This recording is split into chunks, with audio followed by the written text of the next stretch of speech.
স্নেহের ছাত্রছাত্রী, আজকের আলোচনা emulsion. What is emulsion? Emulsion কি? আচ্ছা, যদি তোমাকে প্রশ্ন করা হয় যে দ্রবণ কি, তাহলে সিম্পলি তুমি বলবে কি না, দুই বা ততোধিক পদার্থের একটা হোমোজিনিয়াস মিক্সচার। কি বলবে? Homogeneous mixture. তো হোমোজিনিয়াস মিক্সচারে যদি তোমাকে একটা উদাহরণ দিতে বলি, তাহলে তুমি সিম্পলি বলবে কি ওয়াটার উইথ সুগার। একটা homogeneous mixture, this is a true solution বা প্রকৃত দ্রবণ। Yes or no? True solution. কিন্তু আমি যদি তোমাকে বলি যে একটা ট্রু সলিউশন যা প্রকৃত দ্রবণ, সেখানে কণাগুলো কি না সমসত্বভাবে ছড়িয়ে মিশে থাকে। তোমাকে যদি এরকম প্রশ্ন করা হয় যে আচ্ছা ওয়াটার নাও, তার সাথে একটুখানি অয়েল দিয়ে দাও, ওয়াটার উইথ অয়েল, তখন কি ঘটবে? প্রশ্ন না, তখন দেখা যাবে যে যে ওয়াটার, সেই ওয়াটার আসলে লিকুইডের একটা সেপারেট ফর্ম বা একটা সেপারেট লেয়ার তৈরি করবে, যেটাকে আমরা বলি আন্তঃপৃষ্ঠ। এই জায়গাটা অয়েল আর ওয়াটার কখনো মিশবে না। ভালো করে ঝাঁকিয়ে দাও, একটু শেক করো অনেকক্ষণ ধরে, তাহলে দেখবে সাময়িকভাবে তারা কিন্তু মিশলেও তারা আসলে আবার কিছুক্ষণ পরে সেপারেট লেয়ার তৈরি করে। আসলে আমি এটা বলতে পারি দে ডোন্ট মিক্স, দে আর ইমিসিবলস। তারা আসলে অমিশ্রণযোগ্য তরল। কিন্তু এই ইমিসিবল মানে যে ব্যাপারটা, সেটাকে আমরা মিসেবল করে দিতে পারি। অর্থাৎ এই অয়েলি পার্টটাকে আসলে ওয়াটারের মধ্যে কিছুটা হলেও ডিজলভ করা যায় একটা বিশেষ পদ্ধতির সাহায্যে। সেটাকে আমরা বলি ইমালসিফাইং এজেন্ট। কি বলি? ইমালসিফাইং এজেন্ট মেশালে আসলে দ্রবণের মধ্যে আসলে এরকম তেলের কণাগুলো সমস্ত জায়গায় ছড়িয়ে যেতে পারে, তখন তারা মিসিবল হয়। কিন্তু যদি তুমি এইরকম ইমালসিফায়ার অর্থাৎ বাইরে থেকে কোনো যদি থার্ড সাবস্টেন্স না দাও, তাহলে তারা ইমালশন অর্থাৎ তারা ইমালশন হতে পারবে না। যেমন আমরা যে দুধ, ন্যাচারালি যে দুধটা আমরা পাই, এটা অ্যাকচুয়ালি ইমালশন। তারপরে এই মেয়োনিজ, তারপরে আইসক্রিম, এগুলো সবই কিন্তু একটা ভালো ইমালশন। এই যে এশিয়ান পেইন্টস, এগুলো হচ্ছে সবই ইমালশন। এভরিডে যে সমস্ত আমরা ব্যবহার করি জিনিস, এই গরুর দুধ আসলে একটা ইমালসিফাইং এজেন্ট। গরুর শরীর থেকে তৈরি হয় এবং দুধ এবং ফ্যাটকে আসলে মিশিয়ে দেয়, ভালোভাবে মিশিয়ে দেয়। এই যে ওয়াটার দেখছো না, এটাও একটা আমরা বলতে পারি ইমালশন। তারপরে এই যে লোশন ইউজ করো, এটাও একটা ভালো। এগুলো সব রিয়েল লাইফ।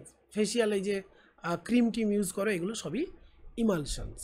তো আসলে এগুলো কি না, এগুলো আসলে অয়েলি কোনো সাবস্ট্যান্সেস বা নন পোলার সাবস্ট্যান্সেসকে কী করা হয় না, পোলার মানে ওয়াটারের মধ্যে বা এরকম পোলার সলভেন্টের মধ্যে ভালোভাবে সেগুলোকে দ্রবীভূত করা হয় with the help of emulsifying agent, অর্থাৎ বিশেষ কোনো তৃতীয় একটি পদার্থ যার সাহায্যে এগুলোকে দ্রবীভূত করা যায়। এখন মনে তোমাদের প্রশ্ন হবে, এই বিশেষ তৃতীয় পদার্থ আসলে কি এমন করে যে তাদেরকে ইমালসিফায়ার বলছে, অর্থাৎ ইমালশন তৈরি করছে? আসলে তারা স্টেবিলাইজ করে ইমালশনকে কী করে? সুস্থিতি দান করে। যেমন এই যে এগ ইয়ক, হ্যাঁ, এই যে এগ ইয়ক, এর মধ্যে থাকে লেসিথিন।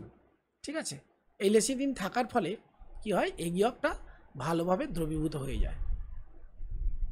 আসলে ওই আমরা যখন আইসক্রিম তৈরি করি, অনেক সময় এগ দিয়ে তৈরি করি বা ফ্যাটি কোনো পদার্থ দিয়ে তৈরি করি। এই এগ ইয়কটার মধ্যে অ্যাকচুয়ালি যে ফ্যাটি পার্টটা থাকে, সেই পার্টটাকে লেসিথিন নামক ইমালসিফায়ার কী করে, জলের মধ্যে ভালোভাবে এটাকে ডিজলভ করে দেয়। তো লেসিথিন এখানে একটা ভালো ইমালসিফায়ার হিসেবে আমরা বলতে পারি। কিন্তু খুব বেশি আবার লেসিথিন ইউজ করা যায় না, কারণ আমরা জানবো এটা খুব বেশি ইমালসিফায়ার ইউজ করলে সেটা আবার ভালো একটা দ্রবণ তৈরি হতে পারে না। ক্লিয়ার?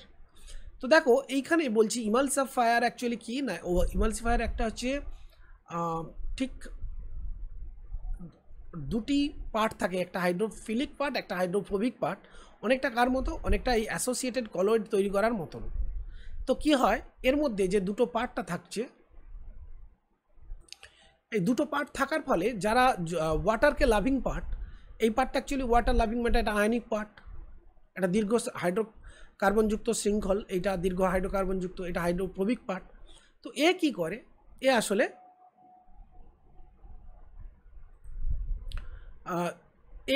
এই যে তেল আর জল এর এই যে মিশ্রণ বা ফ্যাট আর ওয়াটারের যে মিশ্রণ, এই নন পোলার পার্টটা আসলে ফ্যাট অংশকে লাইক করে, আর এই আয়নিক পার্টটা আসলে ওয়াটারকে লাইক করে। এখন এর ফলে কি হয়, তেলের মধ্যে তেলের যে অংশ, সেই অংশের মধ্যে এই লেজটা ঢুকে যেতে চায়। অর্থাৎ এই রকম মলিকুলসগুলো এটা একটা মলিকুলস, তো এটা একটা কি মলিকুল না, মনে করো ফ্যাটি অথবা অয়েলি একটা মলিকুলস এর ভেতরের দিকে যেতে চায়, কিন্তু এই ওয়াটার লাভিং পার্টটা ওয়াটারে থাকতে চায়। তাহলে এরকম কি অসংখ্য কী হবে, একটা কলয়েড তৈরি হবে, এবং এই কলয়েডগুলো কী হবে, এই অয়েলগুলোকে কী করলে সেপারেট করবে কোথায়, হোমোজিনিয়াসলি একটা মিক্স করার চেষ্টা করবে কোথায় না, এই ওয়াটারের মধ্যে। কেন না, এরকম একটা মাইসেলই তৈরি করবে, তাই না? দেখো এই হাইড্রোকার্বন পার্টটা এর মধ্যে ঢুকবে, তাহলে অসংখ্য হাইড্রোকার্বন এরকম যদি লেজগুলো এর ভেতরের দিকে ঢুকে যায়, আর বাইরের দিকে কী থাকবে না, একটা অয়েলি পার্ট থাকবে বাইরের দিকে, সে এই পোলার হেডটা থাকবে। এই পোলার হেডটা থাকার ফলে একটা কী হবে, অ্যাসোসিয়েটেড কলয়েড তৈরি হবে। Yes or no? হ্যাঁ, এইভাবে একটা স্টেবিলাইজেশন তৈরি হবে। দেখো মাইসেলিগুলি টোটাল সিস্টেমে ছড়িয়ে পড়েছে, তাহলে এইভাবে কী হবে, অয়েলগুলো ওয়াটারের মধ্যে ভালোভাবে স্টেবিলাইজ করে যাবে, ভালোভাবে দ্রবীভূত হয়ে যাবে। তাহলে এইভাবে যে ইমিসিবল অয়েল অ্যান্ড ওয়াটার এইভাবে যে মেশানো হচ্ছে, এটাকেই বলা হচ্ছে ইমালসিফাইং এজেন্টের কাজ, ইমালসিফাই। তাহলে তোমরা এই যে এশিয়ান পেন্ট দেখো না, এশিয়ান পেন্টের মধ্যে আসলে কি থাকে না, এটা একটা ইমালসান। এখানে ইমালসান হিসেবে আসলে যে যে রং, সেই রংটাকে জলের মধ্যে ভালোভাবে দ্রবীভূত করা থাকে বা গোলানো থাকে, ঠিক আছে? তো এদের নর্মালি এই ইমালসানে যে কণাগুলো থাকে, একটা দশা মাধ্যম, অ্যাকচুয়ালি এই মাধ্যমের মধ্যে যে দশা থাকে তার কণাগুলোর ব্যাস নর্মালি এই রেঞ্জ হয়, 10⁻⁵ থেকে 10⁻⁴। তো আমি এখানে অবশ্যই ইমালসানের এতক্ষণ যে আলোচনা বুঝলাম, সেখান থেকে বলতেই পারি যে এর দুটি অমিশ্রণীয় তরল মিশে কিসের সাহায্যে না, কোনো একটা বিশেষ পদার্থের উপস্থিতির সাহায্যে তারা পরস্পর মিশে যে সমস্ত একটা মিশ্রণ তৈরি করে, তাকে আমরা বলবো ইমালসান। তাহলে অমিশ্রণীয় তরল, মিশ্রণীয় তরল, অমিশ্রণীয় তরল, দুটি অমিশ্রণীয় তরল পরস্পর মিশে যে একটা সুস্থিত কলয়েড সিস্টেম গঠন করে, তাকেই আমরা বলতে পারি ইমালশন। যেমন দুধ, মাখন, ভ্যানিশিং ক্রিম আমরা অলরেডি আলোচনা করেছি। তো ইমালশন প্রস্তুত করতে গেলে খুব সহজেই আমরা বুঝতে পারছি যে কী লাগে না, একটা মাধ্যম, একটা দশা তো লাগছেই, তার সঙ্গে থার্ড একটা সাবস্ট্যান্স লাগছে, ইমালসিফাইং এজেন্ট বা ইমালসিফায়ার যাকে আমরা বলছি। ক্লিয়ার? তো দুটো অমিশ্রণীয় তরলকে তুমি অনেকক্ষণ ধরে যদি আলোড়িত করো, নাড়াও, তাহলেও কিন্তু তারা অমিশ্রণীয়ই থেকে যায়। তাহলে থার্ড কোনো এজেন্ট যোগ করে সেটাকে মানে থার্ড এজেন্ট যেটাকে আমরা বলি ইমালসিফায়ার, সেটা যোগ করেই তৈরি করা হয় একটা ভালো ইমালশন। তো এই ইমালশন অ্যাকচুয়ালি দু ধরনের হয়। একটা তেলে জল জাতীয়, অর্থাৎ তেলে জল জাতীয় মানে এখানে বুঝতে হবে যে অল্প পরিমাণ জল, সেখানে অতিরিক্ত পরিমাণ তেল। তেলে জল কারণ তেলটা বেশি, এবার জলে তেল মানে জলটা বেশি, সেখানে সামান্য পরিমাণ তেল। তাহলে এই যে অয়েল ইন ওয়াটার, এইটা দেখো জল, তাহলে আমরা বলবো অয়েল ইন ওয়াটার মানে জলে তেল জাতীয়। তাহলে এইগুলো হচ্ছে কি অয়েল ড্রপলেটস।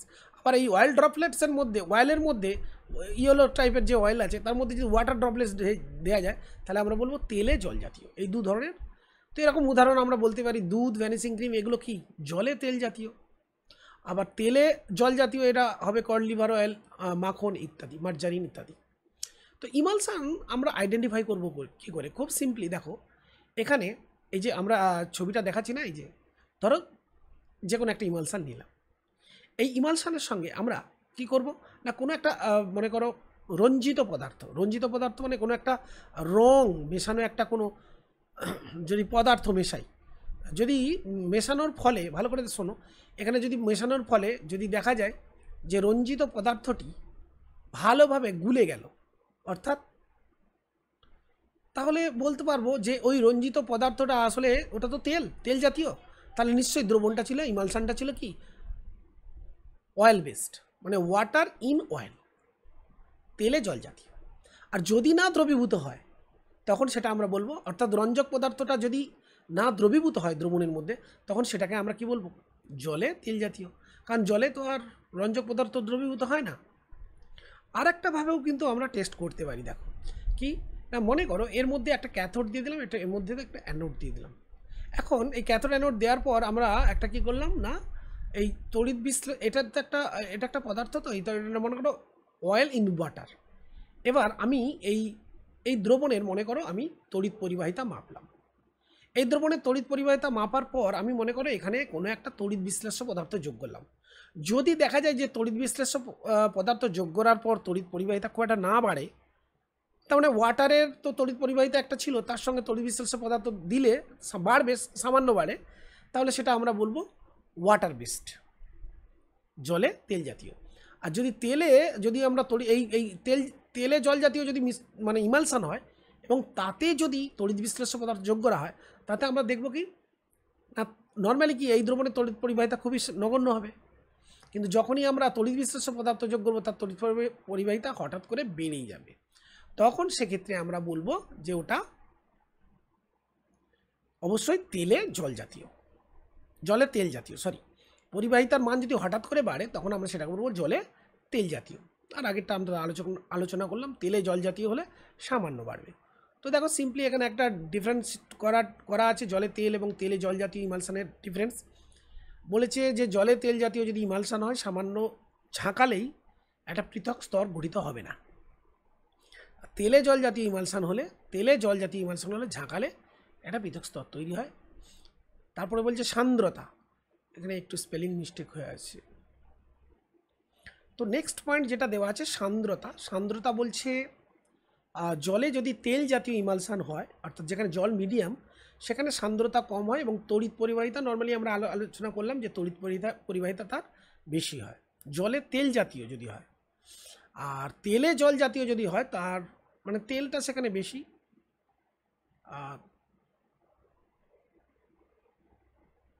আর যেটা বলছিলাম যে দেখো তেলে জল জাতীয় মানে তেলটা তো এখানে বেশি, তো সেক্ষেত্রে অবভিয়াসলি সান্দ্রতা কী হবে, বেশি হবে এবং তড়িৎ পরিবাহিতা কম হবে, কারণ জল সেখানে অল্প আছে তার পরিবাহিতা কম।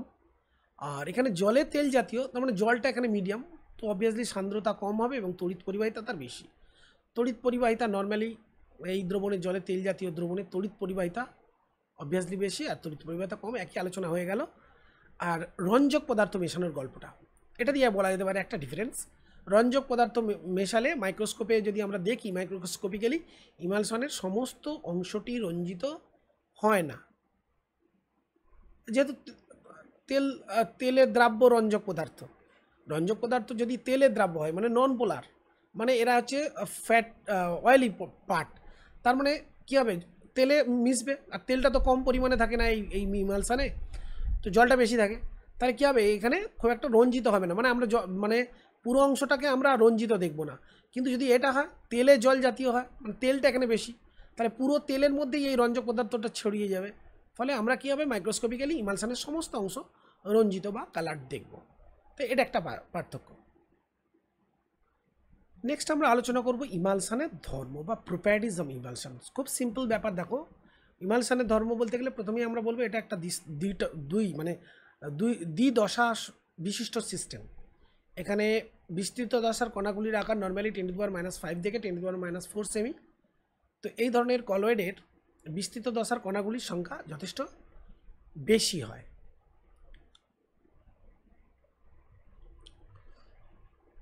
হ্যাঁ, যেটা বলছিলাম বিস্তৃত দশার কণাগুলির সংখ্যা এখানে অনেক বড়, নয় বেশি নয়, এটা ভুল বললাম, কণাগুলির সংখ্যা এখানে অনেক বড়, 10⁻⁵ থেকে 10⁻⁴ লেভেল। তো অবভিয়াসলি কলয়েড দ্রবণের যা কিছু প্রপার্টিজ সেগুলো সবই দেখায়, ব্রাউনি গতি, টিন্ডাল এফেক্ট, ইলেকট্রোফোরেসিস, কোয়াগুলেশন বা তঞ্চন ধর্ম। আর খুব ইম্পর্টেন্ট একটা কথা যে এগুলোকে যদি আমরা মেকানিক্যাল সেকারে ফেলি বা সেন্ট্রিফিউজ করি তাহলে দশা এবং মাধ্যম কিন্তু সহজেই আলাদা হয়ে যায়। ওকে, চলে আসুন ইমালশন কারক বা ইমালসিফাইং এজেন্ট। অলরেডি যেটা আলোচনা করেছি যে ইমালশনের স্থায়িত্ব বৃদ্ধির জন্য আমরা তৃতীয় পদার্থ যেটা যোগ করি, নর্মালি সেগুলো কী হয় এই সাবান বা ডিটারজেন্টের মতো পদার্থ, অর্থাৎ দীর্ঘ শৃঙ্খলযুক্ত সালফোনিক অ্যাসিড বা দ্রাবক আকর্ষী কোলোয়েড যেমন জিলেটিন, অ্যালবুমিন, এইগুলোও ইমালসিফাইং হিসেবে ব্যবহার করা হয়। যেমন দইয়ে জিলেটিন ইউজ করা হয় দই প্রস্তুত করার সময়, ক্যালসিয়াম কার্বনেট পাউডার, রেজিন ইত্যাদি। তো এদের অ্যাকচুয়ালি ফ্যাক্টরের কাজ কী, ইমালশন কারকের কাজ হয়েছে বললাম যে যদি ইমালসান কারক অ্যাকচুয়ালি একটা লং হেড বা এর মধ্যে একটা পোলার হেড থাকে, যেটা পোলার হেড ধ্রুবীয়, আর একটা নন পোলার হেড টেল থাকে। তো এরা কি করে অ্যাকচুয়ালি জল আর তেলের যে আন্তঃপৃষ্ঠ, মানে জল আর তেলের যে মাঝখানে, এই মাঝখানে গিয়ে কি করে এরা অধিশোষিত হয় ফার্স্ট।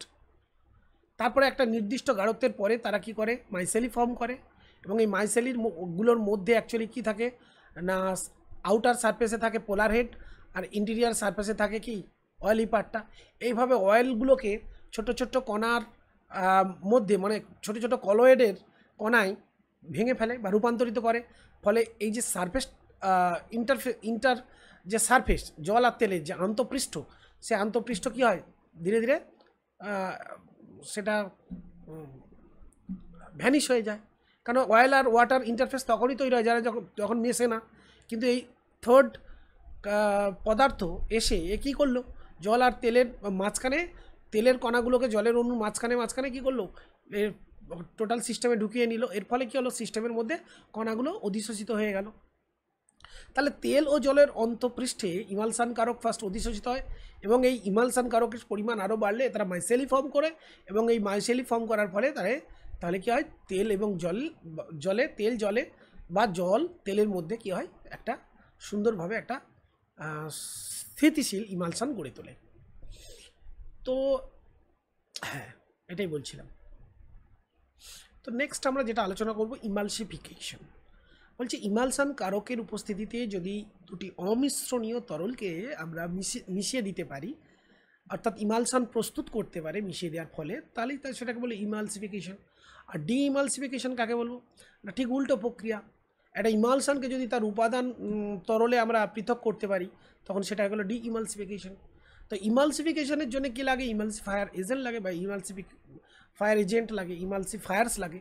কিন্তু ইমালসিফিকেশনের জন্য উল্টোটা, কে হিমায়ন করতে পারো, মানে ঠান্ডা করতে পারো, অথবা ফোটাতে পারো, অথবা ফিল্ট্রেশন করতে পারো, অথবা সেন্ট্রিফিউজ করতে পারো ইত্যাদি, বা ইলেকট্রোস্ট্যাটিক্যালি, যেহেতু কলয়েড এদের একটা নির্দিষ্ট দিকে কোয়াগুলেট করতে পারি ইলেকট্রোস্ট্যাটিক প্রেসিপিটেটরের সাহায্যে।